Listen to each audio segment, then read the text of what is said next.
زندگی کی علامت ہے۔ قرآن مجید ہر زمانے کی کتاب ہے۔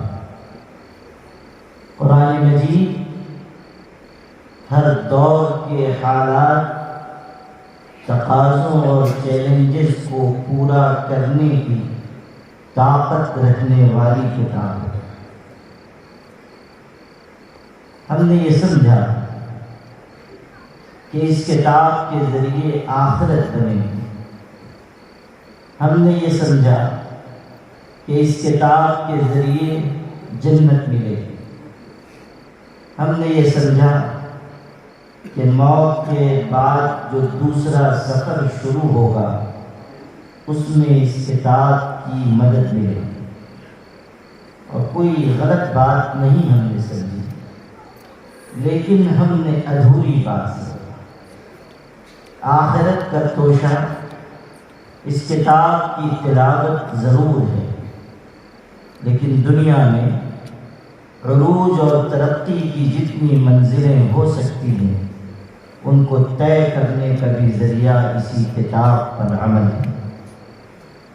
قرآن راستہ دکھاتا ہے، قرآن قدم جما کر صحیح سمت کی طرف چلنے کا حوصلہ بخشتا ہے، اور اگر قرآن پاک کے بتائے ہوئے اصولوں اور ضابطوں کو زندگی میں جگہ دی جائے تو دنیا کی ترقی کی کوئی منزل ایسی نہیں ہے جو انسان کے قدموں کے نیچے نہ آئے۔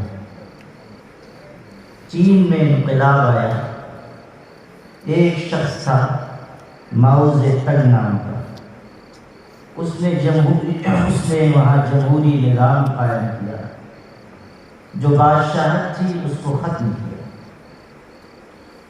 اس کی ایک لمبی تاریخ ہے، وہ نہیں سنانا چاہتا۔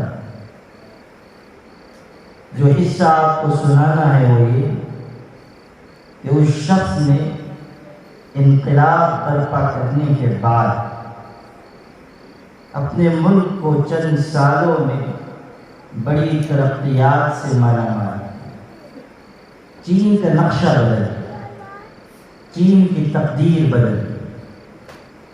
ہمارے پڑوس کا ملک جو اسلام کے نام پر بنا، وہاں سے صوبہ سندھ کا ایک وفد چین کی ترقیات کا جائزہ لینے کے لیے پہنچا۔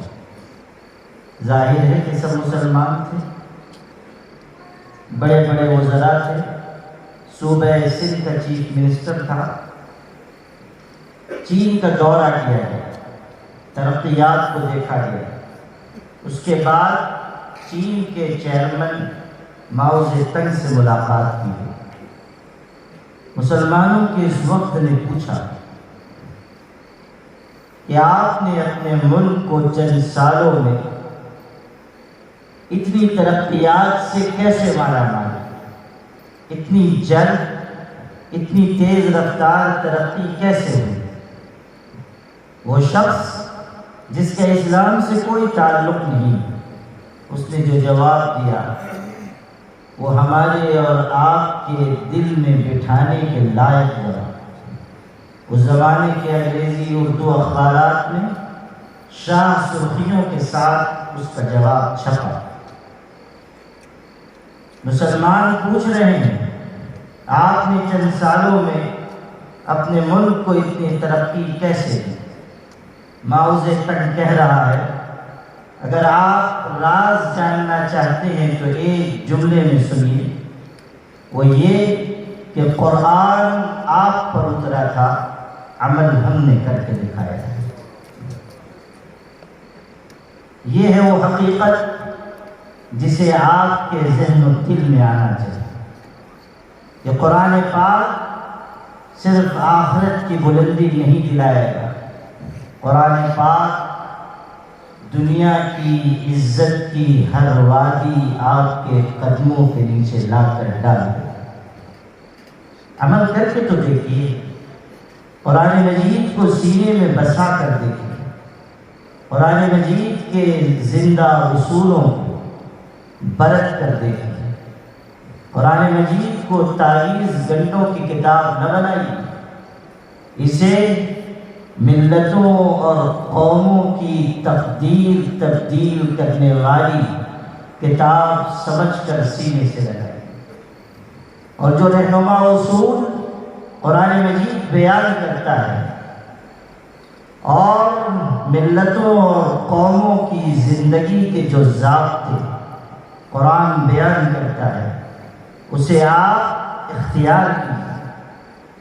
ہم جو پیچھے ہٹ رہے ہیں، ہم جو بزدلی کا شکار ہو رہے ہیں، ہم میں جو کم ہمتی آ رہی ہے، ذرا کہیں خاکی وردی نظر آ گئی، ہمارا دروازہ بند، کوشری میں چلے گئے، ذرا حالات کی سختی آئی، ہمارے بول بدل گئے، ذرا معاملات کچھ گرفت، معاملات کی سخت ہوئی اور ہم توحید کی بولی کی جگہ شرک کی بولی بولنے لگے۔ قرآن پاک یہ نہیں سکھاتا ہے۔ قرآن مجید یہ سکھاتا ہے کہ عزم کے ساتھ، حوصلے کے ساتھ، توانائی کے ساتھ، بہادری کے ساتھ زندگی گزاری۔ قرآن مجید اس قوم کی تشکیل نہیں کرتا جو گولی اپنے پیٹھ پہ کھاتی ہے، قرآن اس قوم کی تشکیل کرتا ہے جس قوم کے سینے گولیاں کھاتے ہیں، گولیاں کم پڑ جاتی ہیں، سینے کم نہیں پڑتے۔ یہ حقیقت ہم کو اور آپ کو قرآن مجید نے سکھائی ہے کہ ہمیں حوصلے کے ساتھ، حق کے اظہار کے ساتھ، حق کے اعلان کے ساتھ، توحید کی امانت کے ساتھ جینا چاہیے، اور ہر قیمت پر ہمیں اپنے دین اور ایمان سے وابستگی کا اعلان و اظہار کرتے رہنا چاہیے۔ اگر دوسرے اپنے کفر میں مضبوط ہیں تو ہمیں ایمان میں ان سے کئی سو گنا زیادہ مضبوط ہونا چاہیے۔ سیدنا ابو بکر صدیق رضی اللہ تعالیٰ کامل الایمان اور کائنات میں انبیاء کے بعد افضل ترین انسان، قرآن مجید میں ان کی تعریف ہوتی ہے، اور ہمارے آقا نے فرمایا ساری امت کا ایمان ایک پڑھ لے، ابو بکر کا ایمان ایک پڑھ لے، ابو بکر کا ایمان ساری امت کے ایمان پر غالب ہے۔ حضور بیمار ہیں، آخری بیماری، نماز پڑھانے کی سکت میں نکلنا چاہ رہے ہیں، بے ہوش ہو گئے، پھر ہوش میں آئے، وضو فرمایا، جانا چاہ رہے ہیں، پھر بے ہوش ہو گئے۔ جب نماز کا وقت تنگ رہ گیا، فرمایا مروا ابا بکر فلیصلی بالناس، ابو بکر سے کہو نماز پڑھا دیں۔ صحابہ نے کہا ابو بکر رضی اللہ عنہ بہت نرم دل ہیں، آپ کی جگہ مصلی پہ کھڑے ہوں گے، اپنے آپ پر قابو نہیں رکھ سکیں گے، آپ کی غیر موجودگی برداشت نہیں کر پائیں گے، آپ کسی اور کو کہیں گے۔ تھوڑی دیر میں پھر حضرت نے فرمایا ابو بکر سے کہو نماز پڑھا دیں۔ لوگوں نے کہا سیدنا عمر کو کہہ دیجئے، ابو بکر نہیں پڑھا پائے۔ حضور نے کیا ارشاد فرمایا؟ فرمایا لوگوں تم یہ کہتے ہو کہ میں ابو بکر کے علاوہ کسی اور کو امامت کے لیے کہہ دوں، صاف سن لو، میرا اللہ اس بات سے راضی نہیں ہے کہ میری زندگی میں میرے مصلی پر ابو بکر کے علاوہ کوئی اور کھڑا ہو۔ یہ مقام سیدنا ابو بکر کا ہے، ایمان میں، عزم میں، حوصلے میں، قربانی میں، صحابہ میں سب سے ممتاز، سب سے اونچے۔ ان کے صاحبزادے، کفر کا زمانہ ہے، لڑائی لڑ رہے ہیں، باپ مومنین کے لشکر میں، بیٹا کافروں کی جماعت میں، بیٹے کے نشانے پر سیدنا ابو بکر صدیق آ گئے، لیکن اس نے تلوار جھکا لی۔ بعد میں جب وہ بھی مسلمان ہو گئے، سیدنا حضرت ابوبکر صدیق کو یہ خصوصیت بھی حاصل ہے کہ ان کی 4 پشتیں صحابیت کا شرف حاصل کر لی. 4 پشتیں ان کی صحابی ہوئی. ان کے والد، وہ خود، ان کی اولاد کی اولاد، 4 پشتیں صحابیت کے شرف سے مالا مال ہوئی. تو جب ان کے بیٹے بھی مسلمان ہوئے تو ایک دن کہا کہ ابو جان، فلاں جنگ میں آپ میرے نشانے پر تھے، چاہتا تو آپ کو قتل کر دیتا، لیکن باپ ہونے کی رعایت کی تلوار جھکا لی.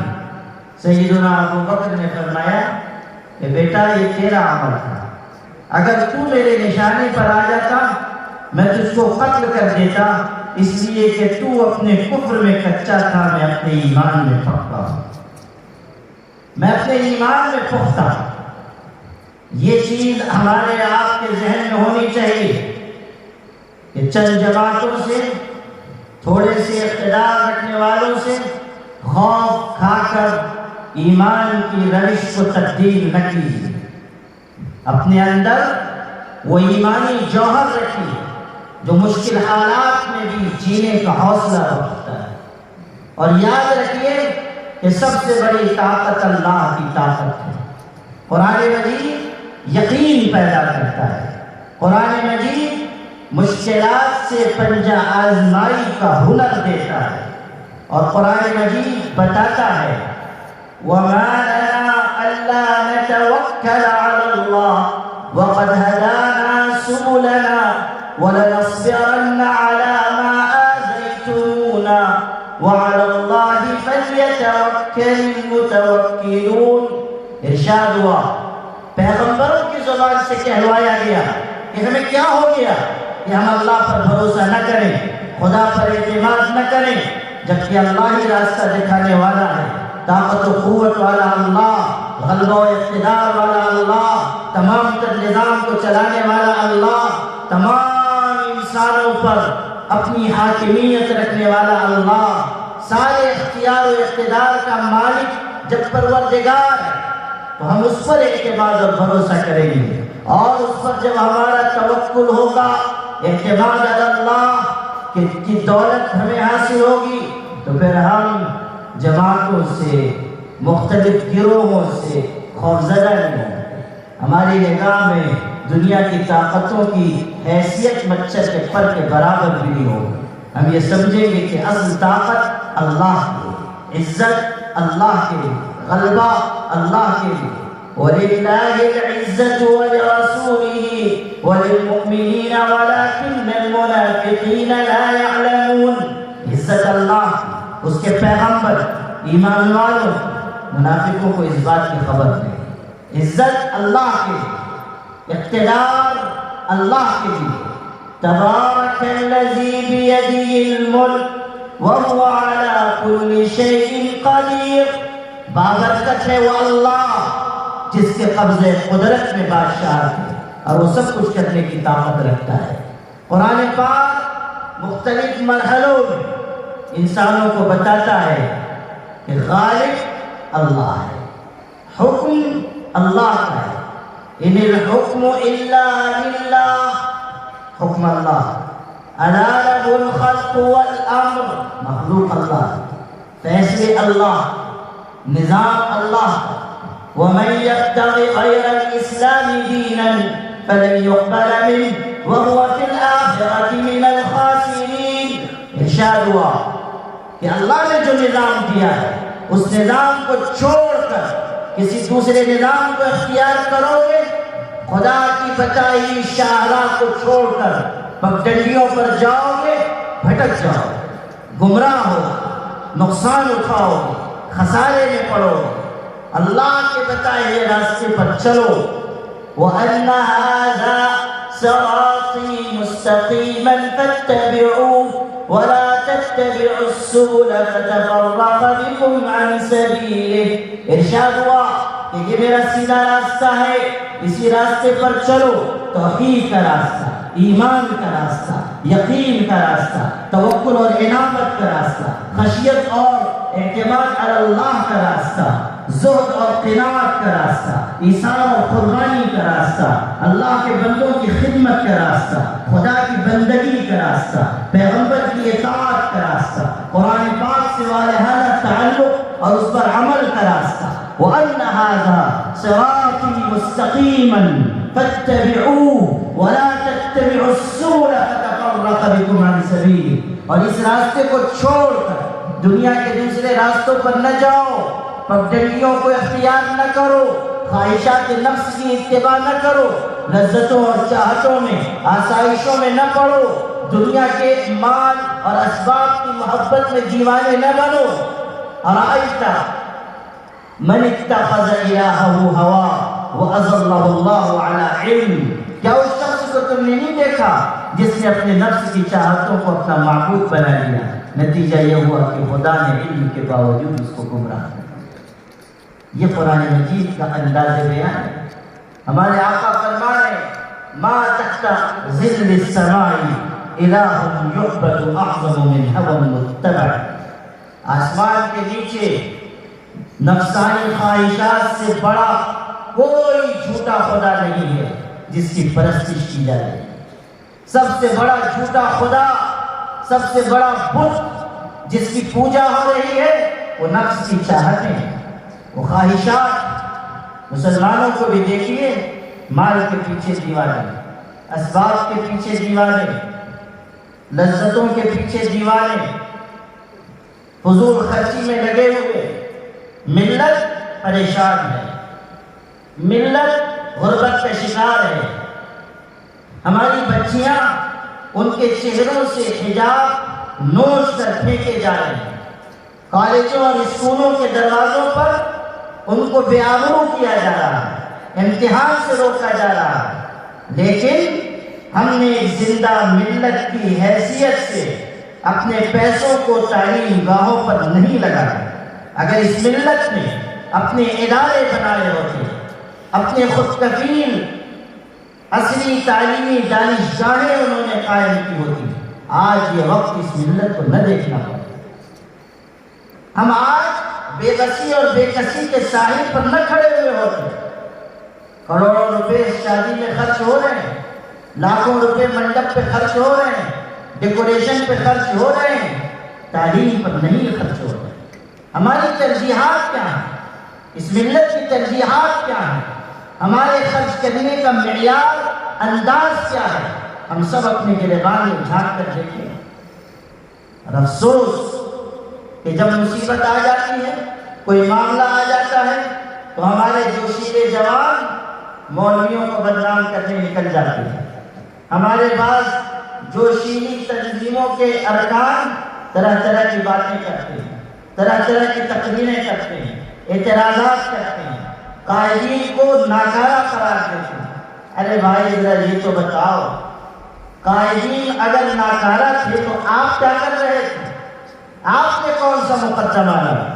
عالمیہ مسلم پرسنل لاء بورڈ کے بارے میں آپ کہتے ہیں کہ فلاں محاذ پہ ناکام، فلاں محاذ پہ ناکام۔ یہ تو بتائیے کہ اتنی لمبی تاریخ میں جو لڑائیاں مسلم پرسنل لاء بورڈ نے لڑی، جس طرح تحقیقات کو اس نے قائم کیا، مختلف مہمیں چلائی، ملک کے مسلمانوں کو حوصلہ بخشا کہ وہ اس نازک وقت میں بھی اپنے حقوق کی بازیابی کی آواز اٹھائیں۔ جس طرح مختلف مقدمات میں پیروی کر کے مدارس کو بچایا گیا، مساجد کو بچایا گیا، مختلف مرحلوں میں ملت کے قیمتی اثاثوں کی حفاظت کی گئی۔ وقت کا قانون مسلم پرسنل لاء بورڈ کی کوششوں سے منظور ہوا، ورنہ ہماری وقت کی جائیدادیں سب دوسروں کے قبضے میں چلی جاتی ہیں۔ جو مسلم پرسنل لاء بورڈ نے کیا ہے اس کا 1/100 حصہ بھی آپ نے نہیں کیا۔ آپ کس منہ سے کہتے ہیں کہ ہمارے قائد ناکارہ ہیں، ہماری قیادتیں بکی ہوئی ہیں، ہماری قیادتوں میں کوئی دم خم نہیں؟ اصل بات یہ ہے کہ صاحبزادے آپ کی طبیعت یہ چاہتی ہے کہ آپ جو ارشاد فرما رہے ہیں پوری ملت آنکھ بند کر کے اس پہ عمل کرے، یعنی آپ خود قائد اعظم بننے کے چکر میں۔ یہ اصل مسئلہ ہے۔ یہ تو سوشل میڈیا کی برکت سے اتنے مفکرین پیدا ہو گئے کہ جو پتھر ہٹائیے اس کے نیچے سے 1 درجن مفکرین نکل آتے ہیں۔ رشید احمد صدیقی ایک بڑے عجیب گزرے ہیں، انہوں نے خوبصورت بات کہی تھی کہ اس امت کا مسئلہ یہ ہے کہ اب اس میں مقتدی سے زیادہ امام پیدا ہونے لگے، مقتدی کم ہو گئے ہیں، امام زیادہ ہو گئے۔ یہ صورتحال کسی بھی ملت کے لیے ٹھیک نہیں۔ ہمیں اپنے بڑوں پر اعتماد کرنا چاہیے، کہیں غلطی ہو سکتی ہے، قائد کوئی آسمان سے نہیں آتے، علماء کوئی معصوم نہیں ہے، علماء سے بھی غلطی ہو، ان سے بھی کہیں قصور ہوگا، ان سے بھی کہیں خامی رہ جائے گی، ہم اچھی طرح ان کو متوجہ کریں۔ گھر کا مسئلہ گھر میں حل کریں، دوسروں کو موقع نہ دیں کہ وہ ہماری قیادتوں کی ہنسی اڑائیں، دوسروں کو موقع نہ دیں کہ وہ اس ملت کے انتشار سے فائدہ اٹھائیں۔ ہمیں سیسا پلائی کی دیوار بننا چاہیے۔ ہماری قوت اتحاد میں ہے، ہماری طاقت یکجٹ رہنے میں ہے، ہماری صلاحیتیں اسی وقت کارآمد ہوگی جب ہم میں ایک دوسرے کو مضبوط کرنے کا جذبہ ہو۔ زندہ ملتوں کا یہ طریقہ نہیں ہوتا جو ہم اپناتے ہیں۔ میرے بھائیوں، قرآن پاک کی طرف لوٹ جاؤ۔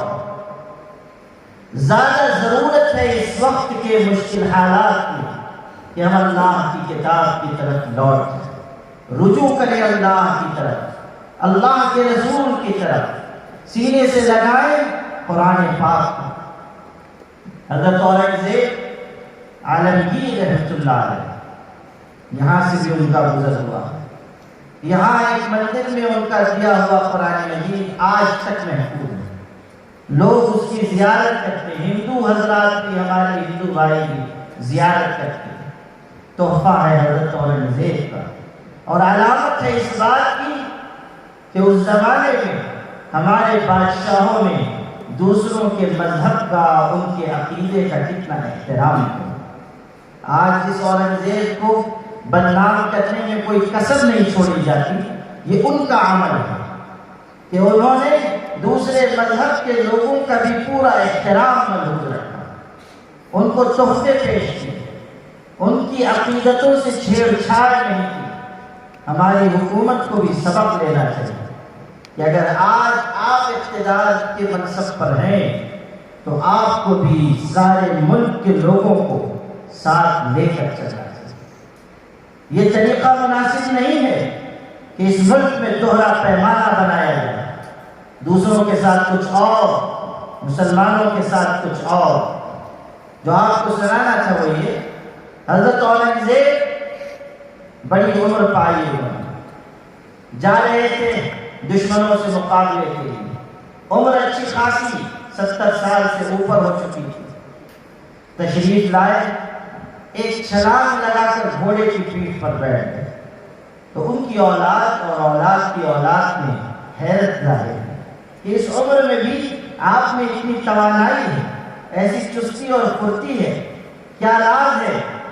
ارشاد فرمایا کہ میرے بچوں سن لو، جب تک قرآن مجید تمہارے سینے سے لگا رہے گا اور تمہارے پیر گھوڑے کی رکاب پر رہیں گے، دنیا کی کوئی طاقت تم کو ذلیل نہیں کر سکے۔ یہ نسخہ ہمیں سیکھنا چاہیے کہ ہم قرآن مجید کے ساتھ زندگی گزاریں، ہمت کے ساتھ زندگی گزاریں۔ حالات ہمیشہ ایک جیسے نہیں رہتے، آج سختی ہے کل نرمی آئے گی، آج پریشانی ہے اللہ کے کرم سے کل آسانی آئے گی۔ دین مٹنے کے لیے نہیں ہے، دین دبنے کے لیے نہیں ہے۔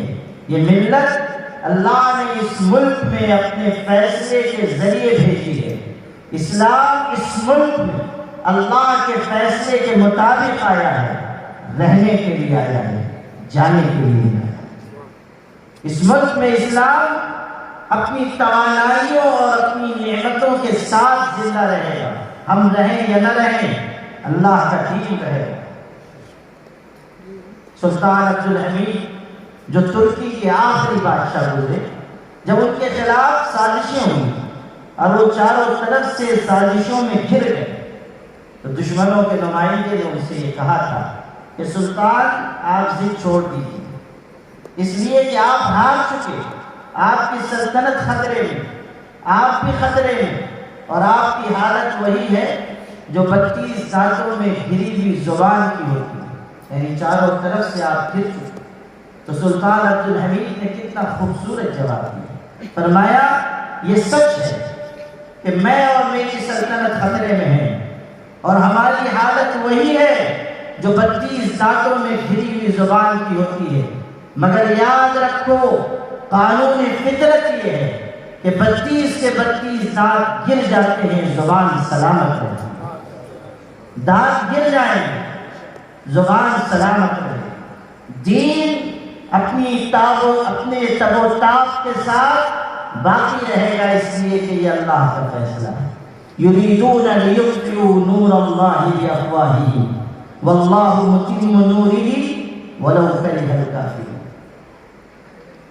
مگر آپ سے مجھے یہ عرض کرنا ہے کہ آپ کے اندر اپنی ملت کو آگے بڑھانے کا جذبہ آنا چاہیے، اپنے دینی اداروں کی خدمت کا جذبہ، حفاظ کی عظمت، علماء کی قدر، خدام دین سے محبت، دین کا کام کرنے والوں سے الفت، یہ طریقہ آپ کو سیکھنا ہوگا۔ غیر ضروری جذباتیت سے اپنے آپ کو بچائیے، خام خواہ مسائل مت پیدا کیجیے، غلط قسم کے معاملات میں مت رہیے، اپنی صلاحیتوں کو جمع کر کے رکھیے، اور اس وقت ملت جن حالات سے دوچار ہے، اس میں آپ کی ذمہ داری ہے کہ تعلیم پر اور معاش پر پوری توجہ دیجیے۔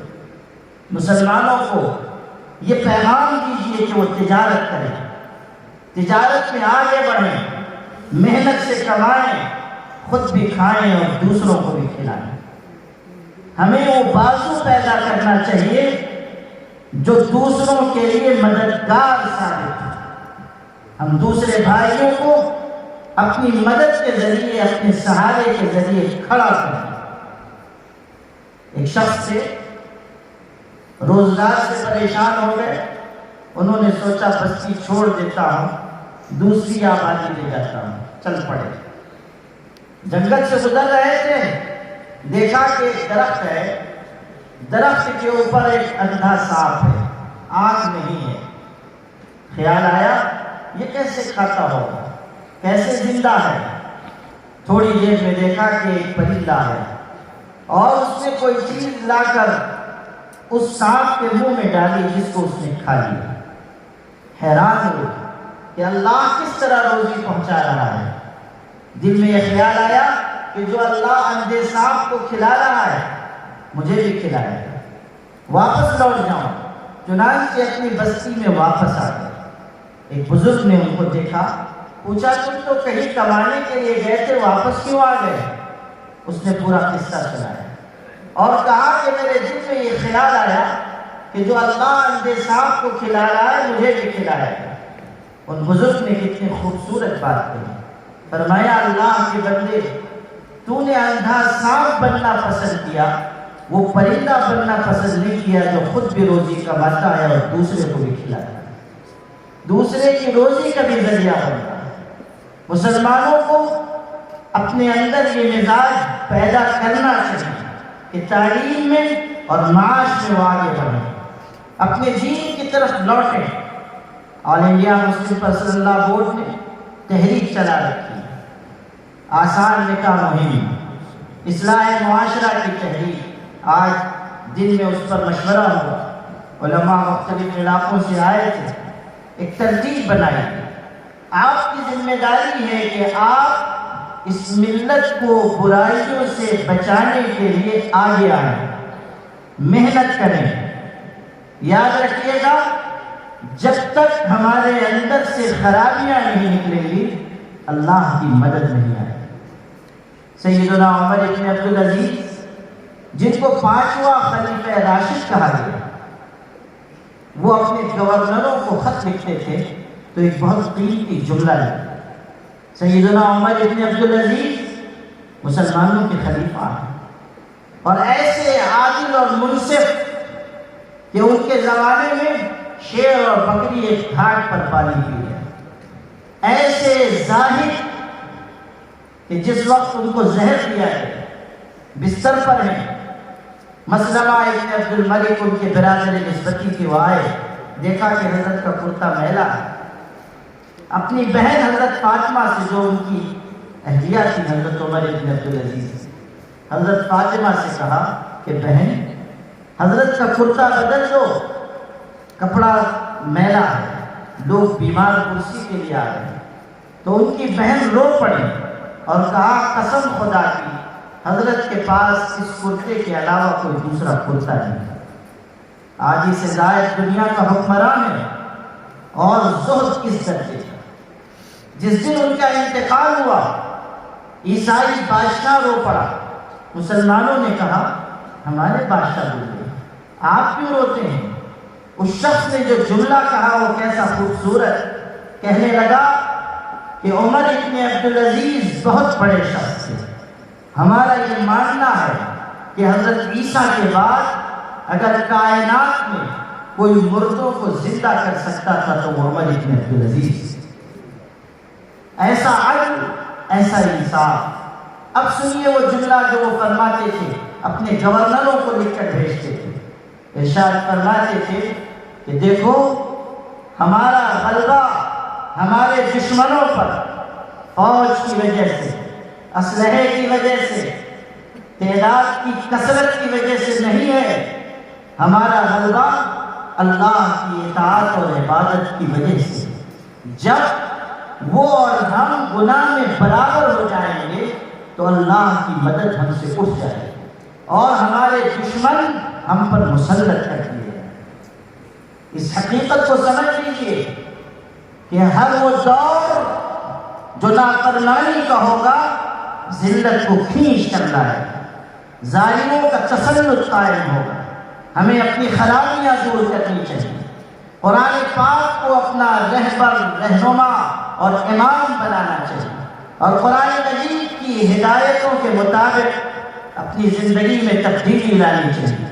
انفرادی زندگی بھی، اجتماعی زندگی بھی قرآن پاک کے سائے میں گزرے، یہی ہماری کامیابی کی بنیاد ہے۔ یہ ہمارا ادارہ اس لحاظ سے بیش قیمت ہے کہ یہاں قرآن پاک کی تعلیم ہو رہی ہے۔ مفتی انعام اللہ خان صاحب، ان کے ساتھی، یہاں کے مدرسین، معاونین قابل مبارکباد ہیں کہ وہ اس ادارے کو محنت سے، اپنی حلال کمائی سے آگے لے جا رہے ہیں، اور اس ادارے کی یہ محنت ہے جو ان بچوں کی شکل میں آپ کو نظر آ رہی ہے۔ آپ کو دینی اداروں کی مدد کرنی چاہیے، دینی اداروں سے محبت کرنی چاہیے، دینی اداروں کو مضبوطی فراہم کرنی چاہیے۔ ہمارے مدرسے ہماری پہچان ہے، ہمارے دینی ادارے اس ملت کے قدموں کی مضبوطی کا ذریعہ ہے۔ سرفروشوں کی جماعت، حق بات کا اعلان کرنے والوں کی جماعت، ظالموں سے آنکھ میں آنکھ ڈال کر گفتگو کرنے والوں کی جماعت اگر کہیں سے اٹھتی ہے تو مدرسے کی چچائی ہے۔ مدرسے کی خاک سے جیارے لوگ اٹھا کرتے ہیں۔ یہ مدرسہ ہے، تیرا میں قدا نہیں ساتھی، یہاں کی خاک سے انسان بنائے جاتے ہیں، یہاں نمونے کے افراد تیار ہوتے ہیں، علم والے، عمل والے، زہد و تقوی والے، خشیت و عنابت والے، ملت کو راہ دکھانے والے۔ العلماء مصابیح فی الارض، علماء اس روئے زمین پر ہدایت کا چراغ، خود جلتے ہیں، دوسروں کو روشنی پہنچاتے ہیں، خود مشقت سہتے ہیں، دوسروں کی راحت کا انتظام کرتے ہیں۔ آج بھی اس ملک میں اس ملت کو اگر کوئی توانائی بخش رہا ہے یہی مدرسوں سے پڑھے ہوئے علماء۔ آپ غور کیجیے کہ آج بھی مختلف محاذوں پر کون محنت کر رہا ہے، کون دین و ایمان کی تربیت کے لیے فکر مند ہے۔ کون ملت میں زمینی سطح پر کام کر رہا ہے، گاؤں دیہات میں جا کر دیکھیے، وہاں اگر دین کا کوئی ٹمٹماتا چراغ روشن ہے تو کسی عالم کے ذریعے، کسی حافظ کے ذریعے۔ اتنی معمولی رقم پر کوئی کام نہیں کر سکتا، اتنی قربانیوں کے ساتھ روئے زمین پر مشقت کا عملی نمونہ کوئی نہیں پیش کر سکتا۔ یہ تو فیضان ہے ہمارے آقا حضرت محمد مصطفیٰ صلی اللہ علیہ وسلم کا، کہ چراغ سے چراغ جل رہے ہیں اور ہدایت کی روشنی امت کو مل رہی ہے۔ اس لیے مدرسوں کی خدمت کیجیے، مدرسوں سے محبت کیجیے، مدرسوں پر اپنا حلال مال لگائیے۔ اللہ تعالیٰ اپنے کرم سے اس ادارے کو قبول فرمائے۔ وآخر دعوانا الحمد للہ۔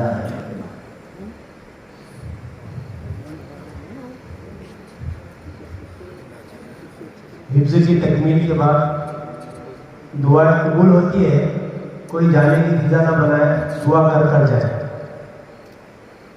راحت ہندوری صاحب نے کہا کہ الگ بات ہے کہ خاموش کھڑے رہتے ہیں، یہ الگ بات ہے کہ خاموش کھڑے رہتے ہیں، مگر جو لوگ بڑے ہیں وہ بڑے ہی رہتے ہیں۔ ایسے